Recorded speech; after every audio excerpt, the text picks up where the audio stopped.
My part is essential to God's plan for salvation.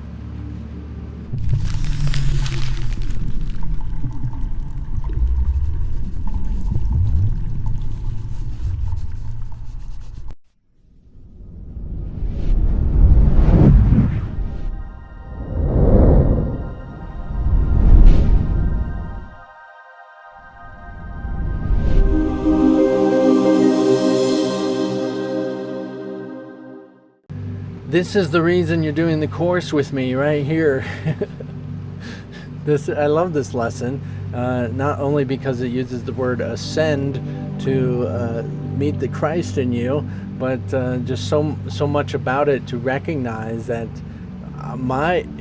it's so easy to think how unimportant you are, It's like, I could just walk away from this because I'm pathetic. Nobody needs me. I'm not wanted. Nobody's going to notice if I die, and all these different thoughts that we tell ourselves when we don't really recognize how crucial we are to the entirety of what this plan is all about. So this, as far as some people interpret it, in a way in which it's simply calling and asking you to be happy, as that's what God wants you to be. The plan of salvation and your function here is, yes, your function is happiness, yes, your function's forgiveness, yes, all of this, including your purpose, but the whole how you can be happy is in accordance to what you've been designed to be. So this is your unique function, okay? So yes, if you're not happy in what you're doing, you're not serving your unique function. You're not in that position in which you recognize that you are actually happy, right? So happiness doesn't come from what you do. It comes from knowing who you are, all right? So regardless of how you know who you are, what you define yourself as, to whatever degree, whether that be totality of all that is or anything else, you are receiving the knowledge in which you are designed to receive. So that is part of your unique function.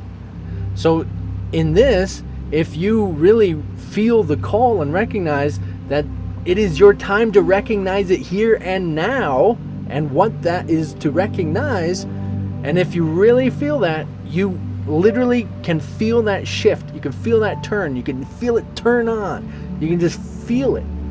All right? Now, whatever that is, to whatever degree you understand it, is your designed function. So that's where your purpose of forgiveness needs to be applied. Okay? So to whatever degree is this lesson saying that you need to just be happy in what you do?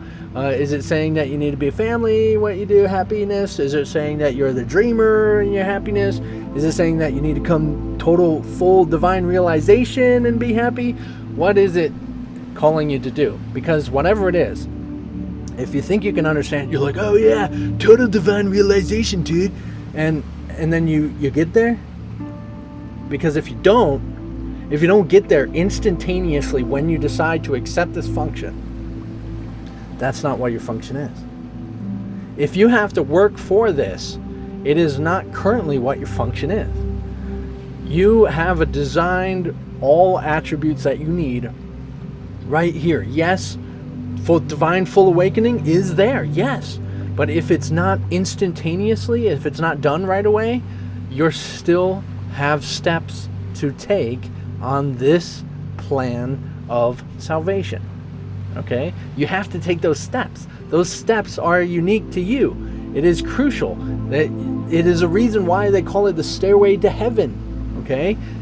They are practices, purposes, forgiveness, tactics, techniques, awakening processes, this or that, all sorts of different things that you go through, and it is completely unique to your perspective.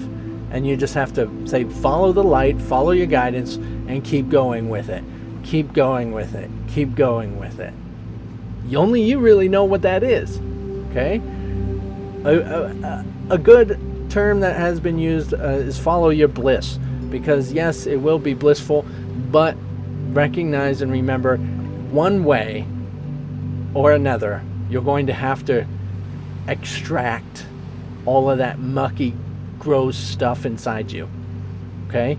You can do it on a healing journey. You can do it through safe places, or you can do it when you're in your unique function, in your routine, and stuck in something that you say you love, and then you're going to be blowing your casket and losing your house and all these different things, and and then you got to apply it, and then you're healed, and then you're forgive, right? And then it's either admit it right now, recognize it.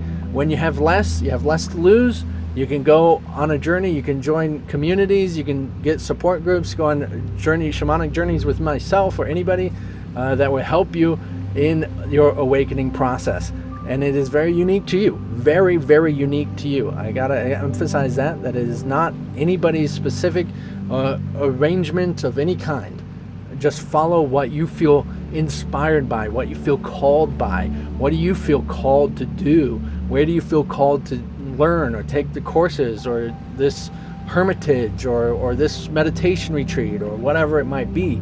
Follow what it is coming out of you. This follow your bliss, follow your joy, your light, your love. Follow it. Okay, that's like the most crucial thing that you need to do in your life and with this whole experience, is really pay attention to what you follow, and follow the guidance within.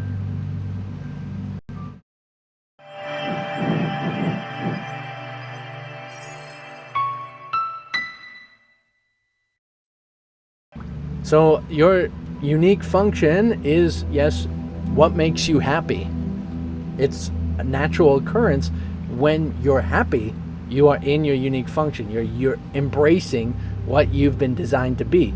If you're not, if you're not happy, you're doing something you are not called to do. You're forcing yourself to be someone you're not called to be. You're being something that you're not. You're not being true to yourself. You're not embracing that. And if you're lying to yourself, it's just going to happen one way or another, down the road or right now. It makes no difference. So lying to yourself does not work.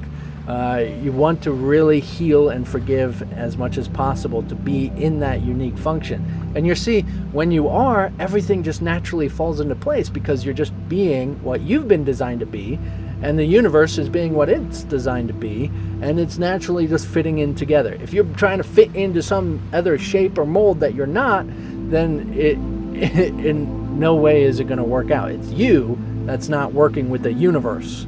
And yes, the happiness comes from recognizing that you are one with the universe.